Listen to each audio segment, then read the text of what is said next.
Olá, seja muito bem-vindo, muito bem-vinda ao Papo com Gestor, o seu MesaCast, onde discutimos os desafios e soluções na gestão escolar. Hoje, vamos debater o tema Ações de Prevenção à Violência Escolar. Vamos saber como a Gerência Regional de Educação, GRE Recife Norte, juntamente com a Terceira Vara da Infância e da Juventude da Capital, Tribunal de Justiça de Pernambuco, TJPE, tratam da temática.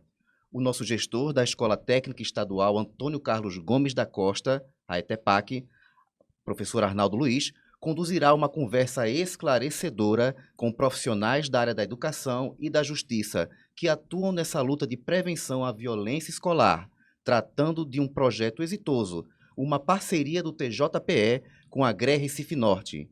Convidados para o Papo com o Gestor de hoje, a professora mestra Verônica Campos, coordenadora de Planejamento e Articulação da GRE Recife Norte, e o juiz de direito, excelentíssimo senhor Dr. Paulo Brandão, juiz da Terceira Vara da Infância e da Juventude do Tribunal de Justiça de Pernambuco. Então, vamos ao episódio de hoje. Olá a todos e a todas, sejam muito bem-vindos ao Papo com o Gestor. Sou Arnaldo Luiz e hoje temos o prazer de discutir um assunto muito relevante para a nossa sociedade. Ações de prevenção à violência escolar, onde discutiremos estratégias para cada vez mais criar um ambiente escolar seguro, onde todos possam alcançar seu potencial máximo. Para nos ajudar a entender melhor esse fenômeno e como lidar com ele, temos duas pessoas aqui conosco extremamente importantes e atuantes nessa área. A professora mestra Verônica Campos, coordenadora geral de Planejamento e Articulação da GRE Recife Norte, e o excelentíssimo senhor juiz de direito, Dr. Paulo Brandão, juiz da Terceira Vara da Infância e da Juventude da Capital, vencedor de prêmios importantes, como juiz de prioridade absoluta pelo Conselho Nacional de Justiça, o CNJ, devido à sua expertise e aos trabalhos desenvolvidos na área da infância e da juventude. É com um prazer estar recebendo duas pessoas ilustres aqui na ETEPAC. A palavra do Dr. Paulo Brandão e a professora Verônica Campos. Eu gostaria de, antes de tudo, agradecer estar aqui com a professora Verônica Campos, coordenadora de Planejamento e Articulação da GRE Recife Norte, com o professor coordenador Hugo Cavalcante e o senhor gestor da Escola Técnica Estadual, professor Arnaldo Luiz da Silva. É um prazer muito grande estar nesse momento com vocês. Professora Verônica. Olá, cumprimento a todos aqui presentes. Eu gostaria também de agradecer pelo convite de estar aqui para tratar de tema tão caro a todos nós e cada vez mais importante, que é a prevenção e enfrentamento à violência na ambiência escolar. Gostaria de, cumprimentando Hugo Cavalcante, professor Hugo Cavalcante, o coordenador, cumprimentando o professor Arnaldo Luiz da Silva e, ao meu lado, cumprimentando o excelentíssimo senhor Dr. Paulo Brandão, com quem eu sou muito grata na convivência ao longo de tantos anos, nos desafios de prevenção e enfrentamento à violência na ambiência escolar. Então, é com muita alegria que nós estamos aqui hoje. E fique ciente, professora Verônica e doutor Paulo Brandão, que a reciprocidade é muito grande, tanto minha quanto do professor Hugo. Nós que estamos aqui nessa casa, é uma satisfação enorme estar representando a escola do estado de Pernambuco, estar recebendo vocês, são pessoas ilustres. Professora Verônica, como a senhora poderia relatar o papel da Gerência Regional de Educação Recife Norte, em específico da Coordenação Geral de Planejamento, da Articulação e Prevenção à Violência no Ambiente Escolar? Então, se a senhora puder responder. Sim, claro. Obrigada pela pergunta, professor Arnaldo Luiz. A Gerência Regional da Educação Recife Norte é um órgão executor da Secretaria de Educação e Esportes de Pernambuco. Então, ela assegura o cumprimento das políticas públicas educacionais, assegurando atividades educativas de qualidade o protagonismo juvenil, assegurando uma ambiência escolar de disseminação da cultura de paz. Com isso, né, dentre outras, ela busca formar, né, nas escolas sob a nossa jurisdição, alunos autônomos, críticos, criativos e também cuidadosos uns com os outros. E a CGPA, nesse contexto, é uma coordenação geral de planejamento e articulação que tem na sua composição um núcleo de articulação para a proteção escolar. Esse núcleo tem algumas atribuições, como gerir dados de tipificações de violência nas ambiências escolares. Esses dados são encaminhados pelos gestores das nossas escolas, das escolas sob a jurisdição da GRE Recife Norte, da GRE Recife Norte.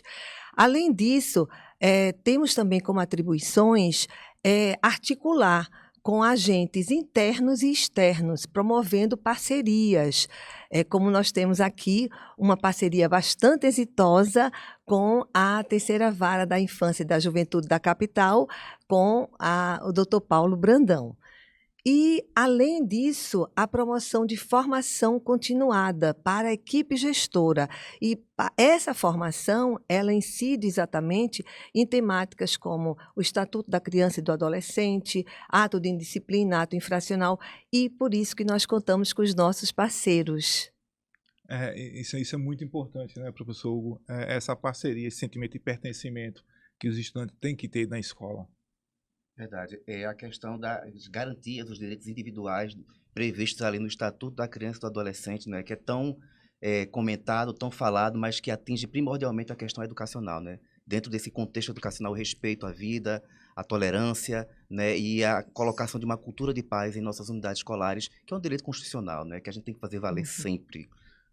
Agora, ouvir a palavra, né, do doutor, excelentíssimo senhor doutor Paulo Brandão, como juiz da Vara da Infância e Juventude. Doutor Paulo, poderia fazer um relato de experiência da sua vida profissional? Qual o papel de um juiz na Vara da Infância e Juventude? Qual a função realmente, né, desse momento tão delicado que a gente está vivendo hoje com essa juventude?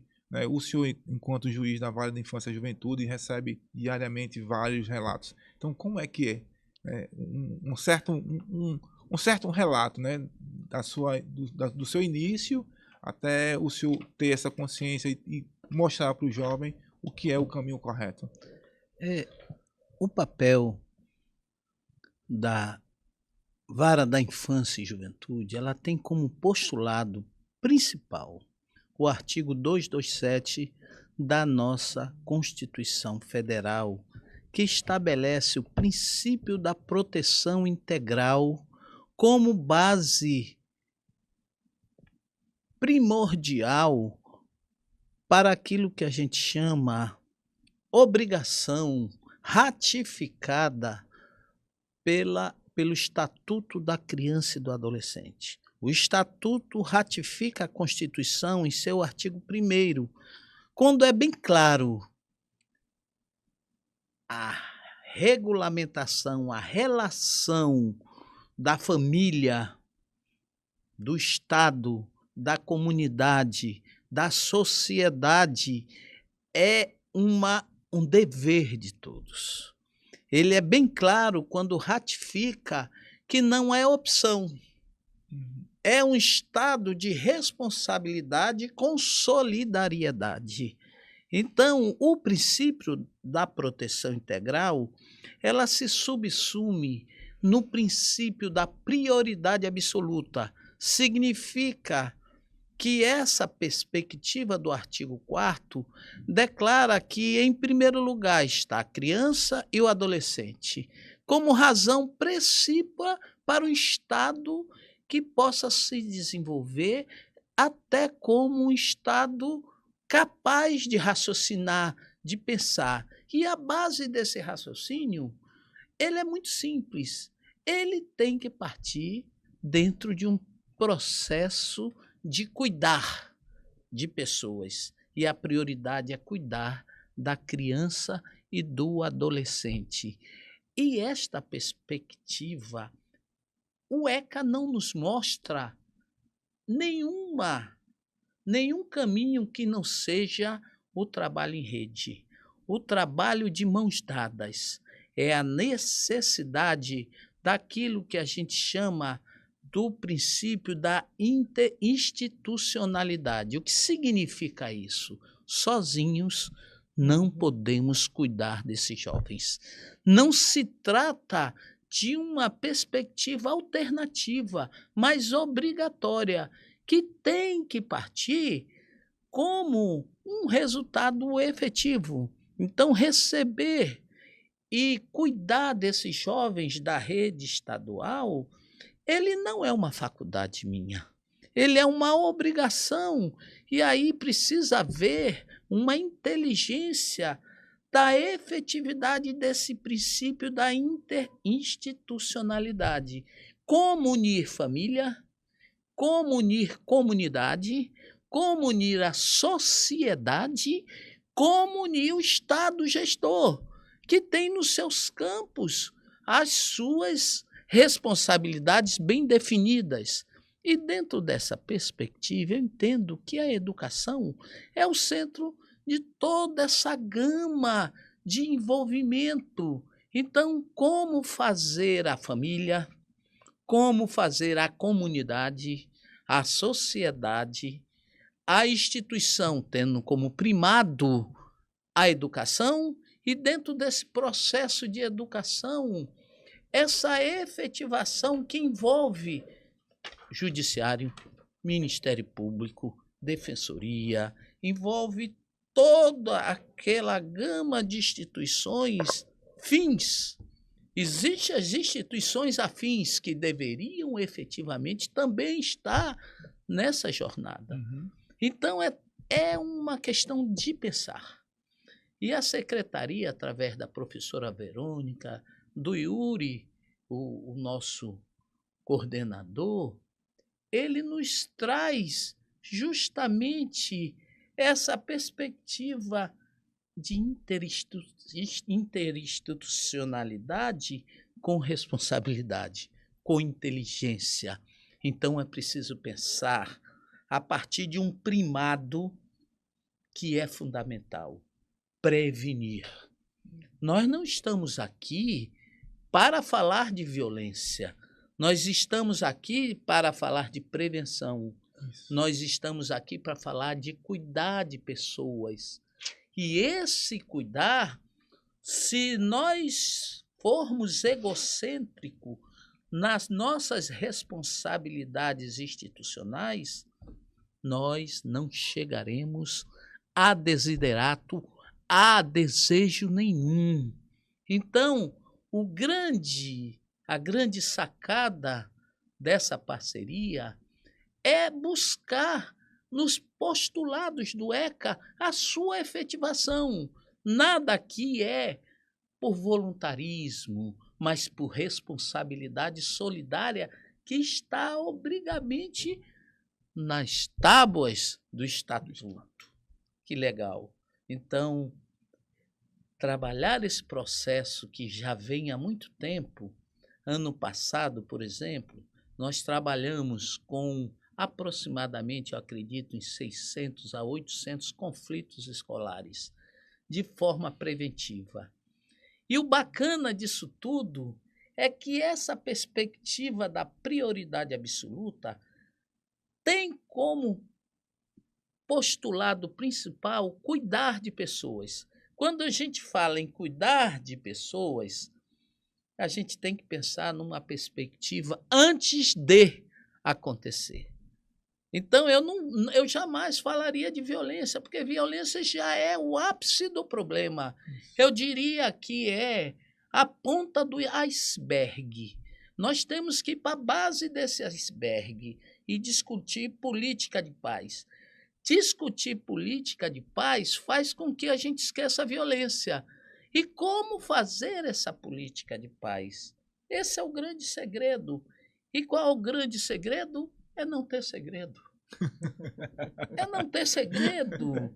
Nós precisamos envolver a família, fazer uma percepção muito interessante. Eu sempre digo, que o que está se buscando aqui é muito bacana, porque me parece que precisa ser visto com mais cuidado, não só pela DERE, mas pelo sistema do Brasil de uma maneira geral. Qual é o papel da educação? Qual é a obrigação e responsabilidade? Ela nos dá o direito de sermos alternativos? Não. Ela não nos dá o direito de trabalhar esse diagnóstico de violência afora como espectador. Nós somos os principais responsáveis pelo que vier. E essa perspectiva, ela tem que ser vista como prioridade absoluta, não só em relação à criança, ao adolescente, mas em relação à responsabilidade cogente do artigo 4º. O que declara o artigo 4º é muito legal.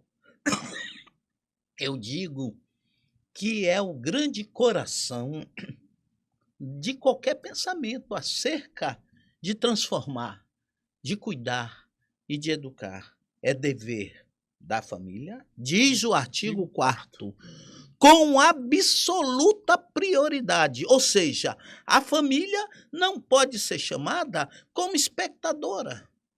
E aí nós temos que ver o que cabe aos pais e a sua responsabilidade. Então, essa amnese, ela não pode ser vista quando a crise acontece, quando o ato violento acontece.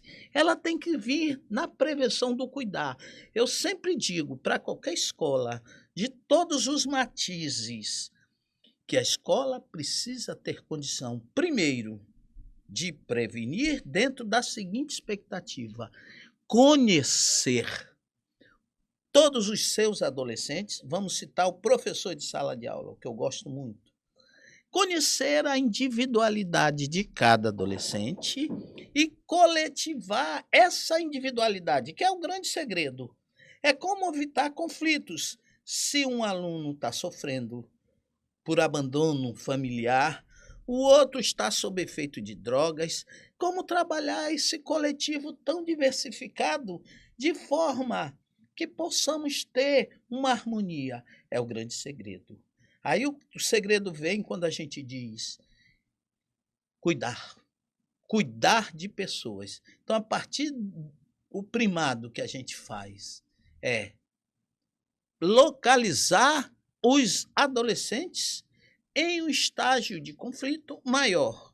A partir daí, chamar a família e localizar esse processo que está gerando esse conflito. Paralelo a isso, nós vamos discutir com os pais. Eu gosto sempre de um exemplo que o pai chegou e disse: Doutor Paulo, o filho é meu e eu não tenho. É uma obrigação minha. Ele manda e eu obedeço. E eu ouvi esse pai com muito carinho. Disse: muito bem, papai. Agora isso significa dar uma surra todo dia nele? Ele disse: doutor, o que o senhor faria se o senhor descobrisse que a opção sexual dele não é o que o senhor quer? Eu disse: eu daria o direito, porque é um estado personalíssimo dele e o senhor não tem nada a ver com isso.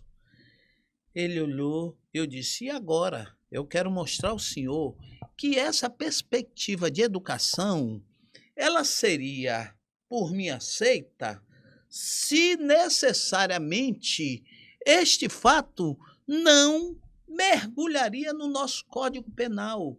Isso é um crime inafiançável em face da condição prioritária do seu filho. Isso posto, eu vou lhe algemar. Ele olhou e disse: o que é isso, doutor? Eu disse: vou ler o código para o senhor, porque aqui não se trata de achismo. É que o senhor, no seu afã de educar, penetrou em posturas proibidas. Ele disse: doutor, pelo amor de Deus, me dê uma chance. Eu disse: tire a algema. E aí, a grande sacada é que ele compreendeu. Então, o que o programa percebeu é que as informações são truncadas, mal dadas, as responsabilidades mal compreendidas. E aí, quando ele veio 6 meses depois, ele descobriu que tinha um anjo em casa e não sabia. E o menino, inclusive, passou em medicina. Tá E vendo? isso mostra como o nosso processo ele está dentro de um egocentrismo que precisa ser tolhido, ser aberto, porque se não fizermos esse cuidar e não efetivarmos esse artigo 4º, nós não vamos para lugar nenhum. Então, É, é essa beleza do projeto. é muito gratificante quando a gente escuta, né? O Dr. Paulo fala uma coisa dessa tão importante, tão forte, né? Professora Verônica, como a senhora poderia partilhar conosco algumas das parcerias e projetos com instituições públicas, né? Como a GRE tem essas parcerias através da sua coordenação da CGPA? Sim, professor Arnaldo Luiz. Nós temos um projeto muito exitoso, como eu falei anteriormente, né? O projeto Audiências Restaurativas, com o juiz, né, Sua Excelência, Dr. Paulo Brandão. E este projeto, ele tem,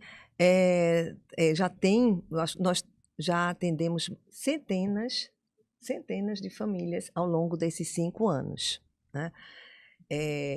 O projeto ele tem como objetivo restaurar os vínculos família, escola e a própria família, o estudante, o jovem, a jovem com a sua família. E nós temos audiências, né, como eu coloquei, nós já tivemos já atendemos centenas de famílias.